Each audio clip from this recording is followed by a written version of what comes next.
Hola, ¿qué tal a todos los amigos del lado B? Vamos a platicar con Vicente Alfonso acerca de esta novela, La Noche de las Reinas. ¿Cómo estás, Vicente? Encantado, Fede. Vicente es lagunero de Torreón. Últimamente, bueno, ya te lo dije, he platicado con Julián, con Azul Aramayo. Entonces, me da gusto hablar contigo. Pues mira, puros colegas muy queridos, qué bueno, ya estuvimos ahorita, como dices, intercambiando nostalgias, ¿no? Sí, sí, Y siempre también un placer. acerca de Torreón. Antes de empezar con la novela, la universidad te publicó un libro de crónicas, Así ¿no? es, A la orilla de la carretera. así Sí, es. Ajá. tuve la oportunidad de leerlo. Me gustaría que sientes ahora, digo, hace unos años que salió, ¿cómo ves ese libro de crónicas? Eh, ¿Qué te produce? Pues es un libro muy querido por varias razones. Las crónicas son crónicas sobre Chilpancingo, una ciudad donde viví un par de años. Es una región que quiero mucho aún. Viví con mi esposa y mi hija.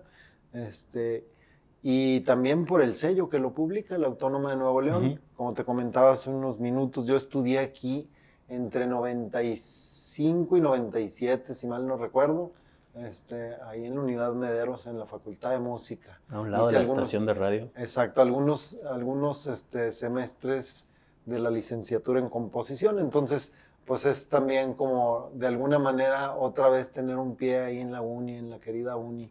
Claro. Y bueno, un trabajo de reporteo y de ejercicio de memoria, no nada más mía, sino entrevistar a gente que estuvo, por ejemplo, en la Guerra Sucia, ¿no? En la llamada Guerra Sucia, en la Sierra de Guerrero. Entonces, bueno, pues creo que por muchas razones es un libro que me trae pues, satisfacciones, ¿no? Claro. Y bueno, ahora vienes con este libro, mostramos aquí a la gente que nos está viendo, La Noche de las Reinas, donde conjugas una serie de situaciones, personajes. em, bueno, obviamente es un concurso de belleza y en medio hay periodistas, hay un gobernador de esos que abundan en este país, ¿no? Hay guerrilla también por Hay ahí. guerrillas, así es. Em, Hace poco leía un post de Hugo Esteve, si lo conoces, Ajá. Hugo Esteve, Claro, claro, el presentaste hace querido. poco una Sí, antología de los cuento. años de plomo y Ajá, bueno, más recientemente los años de plomo y antes la antología del cuento una guerrillero. antología del cuento guerrillero, y él mencionaba que la guerrilla era un tema recurrente Ajá, pues en tu carrera como escritor. ajá. Em, Igual ahorita me hablas un poco de eso, pero háblame un poco cómo surge esta novela, qué es lo que detona que la escribas. Claro, bueno, hay dos factores, ¿no? El primero es un factor histórico, digamos, en mi familia. Eh, Como sabes, soy de La Laguna, de Torreón, nacido en Torreón, mis padres son de Torreón, pero en 1970, a finales del 77, inicios del 78, eh, mis padres eran lo que ahora se llama activistas, ¿no? Ujú. Asesoraban campesinos, ejidatarios, y en algún momento mi padre pisa unos callos que no debía y lo detienen, lo encierran y le dicen que se tiene que ir del estado con toda familia por lo que queda del sexenio y terminamos en Mazatlán. Entonces, en 1978 yo vivía en Mazatlán, a poquitos metros de la playa, ¿no? De la avenida costera, o del malecón.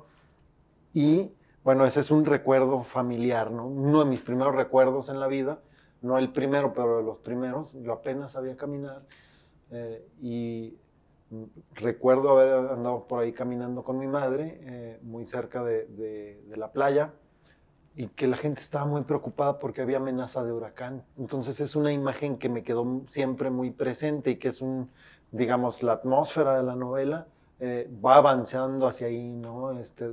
De un día tranquilo, soleado, muy luminoso, poco a poco se va enturbiando, se va nublando. Y el otro factor fue, ya muchos años después, estaba rastreando crónicas, trabajos periodísticos de quien fuera mi maestro, Federico Campbell, Ujú. eh, y me di cuenta que en el 78 él había estado haciendo una serie de entrevistas muy interesantes. En el 78 hubo un certamen de belleza internacional aquí en México, fuimos sede de ese certamen de belleza, y él había hecho una serie de notas, entrevistas, crónicas, con voces que estaban en desacuerdo con ese certamen de belleza. Desde chicas que eran la anterior o la feminista y que estaban demandando la suspensión del concurso, hasta ejidatarios o incluso activistas internacionales, porque como sabes, por ejemplo, en Sudáfrica estaba el apartheid y se supone que Sudáfrica no podía tomar parte en este tipo de certámenes y lo hacía impunemente, ¿no? Entonces también venían activistas internacionales. Entonces, a contramano de lo que dice la historia oficial, que eran fiestas democráticas, plurales, vemos que estos certámenes estaban tremendamente politizados y que había muchas discusiones de todo tipo alrededor, ¿no? Claro. La figura del político, ¿no? Del gobernador que incluyes en tu novela, bueno, pues es sobre todo en aquellos años, ¿no? Un todopoderoso, el que arreglaba todo, ¿no? Señalando con su dedo quién podía, así como el Nerón, ¿verdad? Exacto. ¿Cómo construiste el personaje? Obviamente, pues hay muchos ejemplos, ¿no? Para alimentarte, pero me gustaría que me hablaras de la construcción de este personaje. Fíjate que sí, como dices, el asunto no es dónde encontrar información, Sí, sino claro. qué descartar, ¿no? Una de mis novelas favoritas es El otoño del patriarca, de Gabriel García Márquez, y cuando le preguntaban a García Márquez cómo había construido ese personaje tan complejo, que de pronto, por ejemplo, para conjurar una epidemia, manda cubrir con celofán rojo todos los focos del país, o que vende el mar Caribe, y que parecen excentricidades, pero él decía, todo tiene una base real. Bueno, yo dije, ¿y si hacemos el mismo ejercicio con los gobernadores de México de los años 70? Y me puse a investigar y encontré cosas que yo creo que si las hubiera puesto, si las hubiera inventado yo, me hubieran dicho, no, pues sabes qué, es que no pasa, ¿no? Esto no pasa, este tipo de cosas no ocurren. Pero lo triste es que son anécdotas reales, ¿no? De gobernadores de todo el país. Entonces hice una amalgama, y esa amalgama es un personaje que es un gobernador de Sinaloa al que le apodan el tiburón de Escuinapa, que de niño empieza pescando ostiones, ostras, sacándolos del fondo del mar, y entonces va ascendiendo, ¿no? Va acumulando poder, se convierte en un empresario y un político, y entonces cuando llega a ser gobernador despacha en una alberca, ¿no? Cosa que dice, bueno, pues si de niño empecé trabajando, chapoteando, ¿por qué no voy a poder hacerlo ahora? Por increíble que parezca, he encontrado por lo menos 3 gobernadores que hacían eso, ¿no? Que despachaban desde una alberca, que tenían casas rodantes, helicópteros, oficinas volantes, ¿no? Y algunas prácticas que suenan absolutamente inverosímiles. Por ejemplo, reproducir el Partenón de Grecia en una casa particular, Claro. ¿no? O sea, son casos... Un clásico, ¿no? Exactamente, ¿no? Entonces, y ahora lo chistoso es que cada estado que he visitado para presentar la novela me dicen, seguro te basaste en el gobernador de aquí de tal año. Entonces digo, bueno, casi siempre digo, bueno, ese caso no lo conocía, pero ya lo tengo, ¿no? Entonces probablemente tengamos más tiburones de Escuinapa, próximas novelas. Seguramente, como dices, la excepción es lo que, o el descartarlos sería lo más sencillo, ¿no? Hay un periodista pues ya en el ocaso o en el final de su carrera, un poco venido a menos, buscando glorias, algo que lo vuelva a poner como en la jugada. ¿Por qué elegiste que el periodista tuviera como estas características? ¿Cómo lo construiste? ¿En quién pensaste? Digo, no en quién, no digas nombres, pero un poco de dónde viene. Bueno, mira, sí puedo decir nombres porque el personaje es al mismo tiempo un homenaje a un tipo de periodismo, sobre todo de la segunda parte de los años 70, ¿no?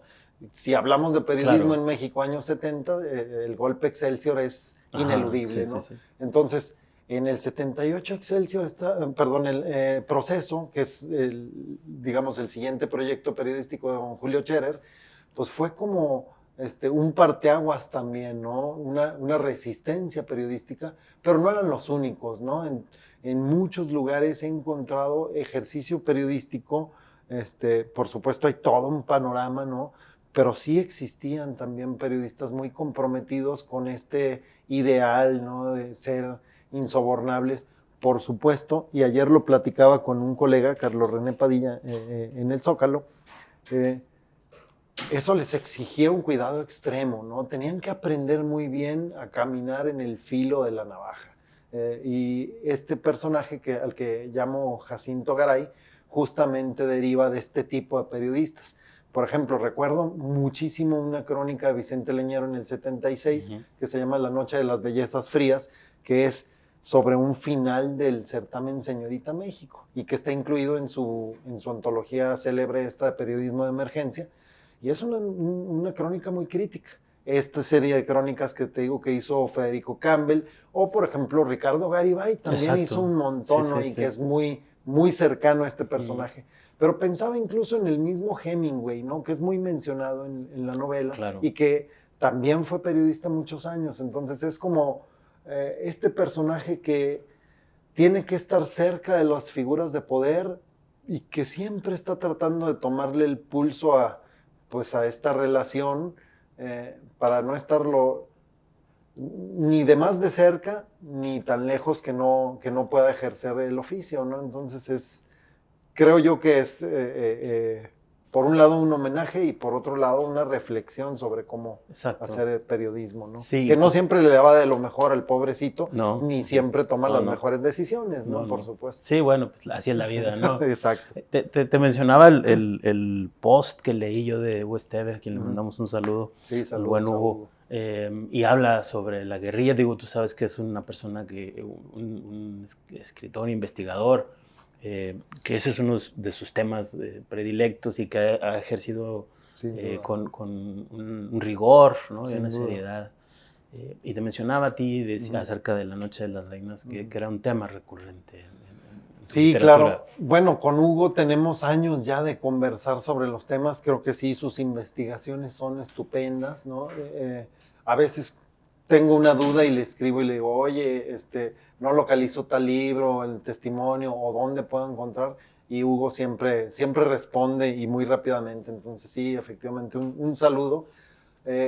El tema de la guerrilla, y no nada más de la guerrilla, sino de los llamados movimientos del pasado, a mí me toca mucho por esta anécdota, que es mucho más que una anécdota que refería al principio. Ajá, es decir, a mí me llevó años llenar ese vacío, porque recordaba perfectamente que habíamos crecido fuera de Coahuila, pero no recordaba por qué, ¿no? Son ese tipo de cosas que están en la historia familiar, pero que son como grandes huecos, ¿no?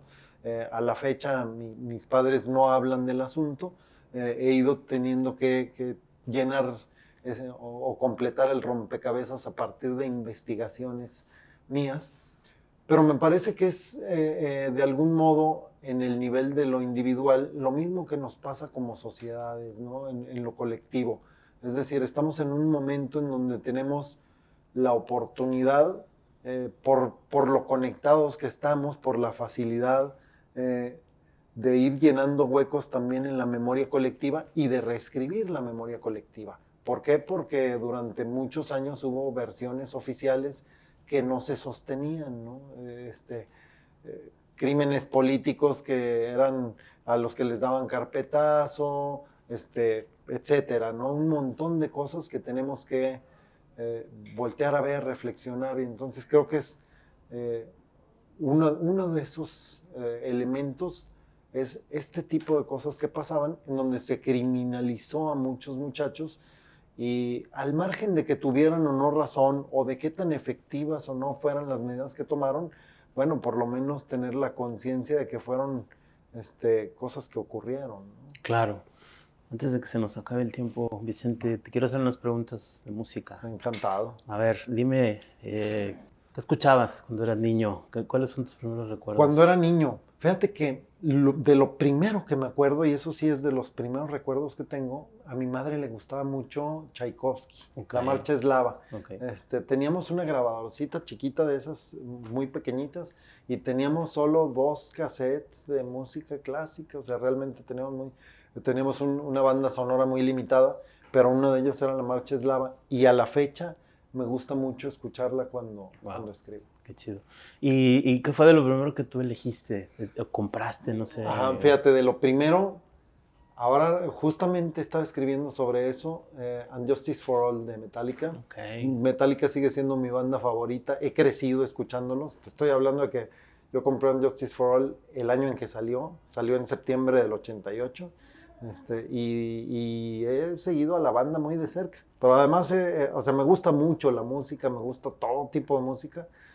El piporro, ¿no? Ahora que digo, justamente, no puedo venir a Monterrey sin pensar En el piporro. sí, y, por ejemplo, pues, digo, la música del piporro es no nada más por el enorme valor musical que tiene, porque a veces los solos de acordeón, las redobas son maravillas de ejecuciones, sino por todo el valor narrativo también, todo ese y valor de memoria, ¿no?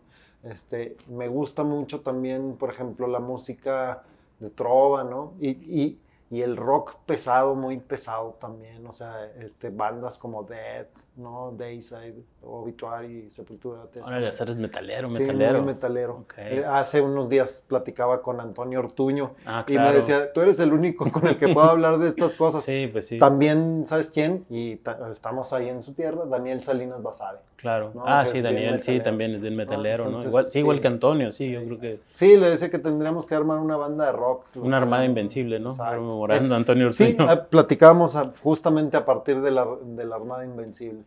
Oye, ¿y ahorita qué estás escuchando? ¿Qué es lo que, digamos, más nuevo que te ha gustado, así, con lo que has conectado? Mira, por mi hija, tengo una hija de 10 años, casi 11, y escucha mucho a Taylor Swift. Okay. Y creo que Taylor Swift tiene varios materiales muy buenos. Tiene un disco que se llama Folklore, que dialoga muy directamente, por ejemplo, con la tradición de Bob Dylan, ¿no? Y es increíble. Yo le digo a mi hija, ¿no? Ahí es donde las generaciones se van empatando. O una chica aún mucho más joven que Taylor Swift, Olivia Rodrigo, claro. Estupenda también, ¿no? Entonces creo que yo no soy de esos viejitos que dicen, antes la música era mejor. No, yo creo que el diálogo entre las generaciones se da muy bien cuando uno se da cuenta que también los chavos pueden hacer muy buena música, ¿no? Entonces, por supuesto, yo sigo yendo a mis bandas, ¿no? Metallica, todos los días, o trato por lo menos 2, 3 veces a la semana de salir a correr, y siempre traigo música, ¿no? ¿Corres con Metallica? Sí. Sí, corro con, no, pues sí. Y con una banda de San Francisco que ya casi nadie oye, que se llama Defiance, con un disco que se llama Void Terra Firma, estupendo, por ejemplo, ¿no? Entonces, con ese tipo de cosas salgo a correr. Oye, ¿y eras de conciertos? Sí. Sí, no, sí. de hecho, todavía hace un año que vino Metallica, me eché los 4, ¿no? Entonces, sí, soy muy de conciertos. Bueno, y es que yo fui músico 10 años, tenía una banda, entonces... creo que la música en vivo también se disfruta de otra manera. Celebro que después de la pandemia tengamos un resurgimiento de las bandas y de las giras, que no se deben nada más a la pandemia, sino que los formatos de la música, antes el negocio era vender discos, ahora no, ahora... cambió la música, exactamente, el ejercicio, pero pues la literatura, la música van cambiando, y celebro que las bandas se adapten, ¿no? O sea, si tenemos a un Paul McCartney dando conciertos, que también me encanta Paul McCartney, por cierto, ¿no? Dime un concierto memorable, uno que recuerdas así. Pues Paul McCartney en el Zócalo. Sí. Hace unos días platicaba con el maestro Elmer Mendoza de Paul McCartney a propósito de su novela más reciente, que ya tiene un buen rato. Ella entró por la ventana del baño. Pero él siempre trae soundtracks estupendos, ¿no? Y entonces, por supuesto, Paul McCartney. Fui a escuchar a Olivia Rodrigo, muy bien, ¿no? En el foro GNP. Bob Dylan, ¿no? ¿Cuándo puede uno ir a escuchar un premio Nobel de literatura, un concierto, ¿no? A gritar con un premio Nobel de literatura. Bueno, pues ahí está uno, ¿no? Billy Joel también, muchos, hay muchas cosas. Escuché alguna vez en Santiago de Chile, en el Estadio Nacional, a Roger Waters. Wow. Entonces, han tocado buenos conciertos. Sí, afortunadamente, los he buscado. Y por ejemplo, también digo, hay gente, otro que es así, ya lo mencionamos indirectamente, pero Jaime López. Claro. Por eso el le pusiste título de así, A la orilla de la carretera, claro, a tu porque libro de de hecho trae crónicas. un epígrafe, ¿no? Ajá. Y mucha gente llega y me dice, oye, ¿sabes que hay una canción de Jaime López que se llama así? Digo, no nada más lo sé, Jaime López y yo somos muy buenos amigos, nos conocemos desde hace muchos años, es un gran maestro, no nada más de la música, sino del manejo de la palabra. Sí, sí, Entonces sí. yo siempre le digo que es un homenaje Sí, sí, sí. porque además cuando íbamos en la autopista del Sol, rumbo a Chilpancingo, de la Ciudad de México a Chilpancingo, generalmente íbamos oyendo esa canción a la orilla de la carretera. Gran canción. Claro. Vicente, ya para terminar, ¿cómo le dirías a la gente, cómo los invitarías a acercarse a los lectores, a las lectoras, a acercarse a tu libro? Bueno, como mencionábamos hace rato, creo que hay un montón de episodios de nuestras vidas y de la vida nacional que merecen ser reescritos, ¿no?